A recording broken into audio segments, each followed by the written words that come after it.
2024 সালে বর হচ্ছে কি সুঠিয়া এলাকায় হচ্ছে কি দোকানটা দিয়েছে। আমি এখনো জানি না যে কোথায় দোকানটা দিয়েছে। এবার রথের মেলার কারণে আমি গেছিলাম রথের মেলা দেখতে। এই যে আকাশ ভাইপো হয়, ও আমার বাইকে করে নিয়ে গেছিল। নিয়ে যাওয়ার পর হঠাৎ বরকে দেখে বড় লজ্জা পেলো, আমিও লজ্জা পেলাম। কারণ কি ও আমার বলেছিল আমার দোকানের সামনে যেন তোমারে না দেখি, কারণ খুব লজ্জা পায়। ও জানে যে আমি ভিডিও করব, ভিডিও করতে আমার মানা করে, লজ্জায় লাজুক হয়ে যায়।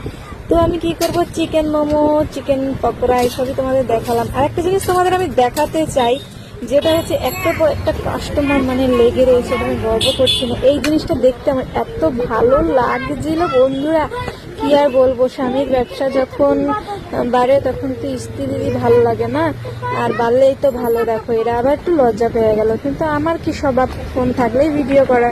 শুধু যে ভিডিও করি তাই কিন্তু না, বাড়ির কাজ সামলে 3 ক্যান রেগুলার মোমো বানিয়ে সমস্ত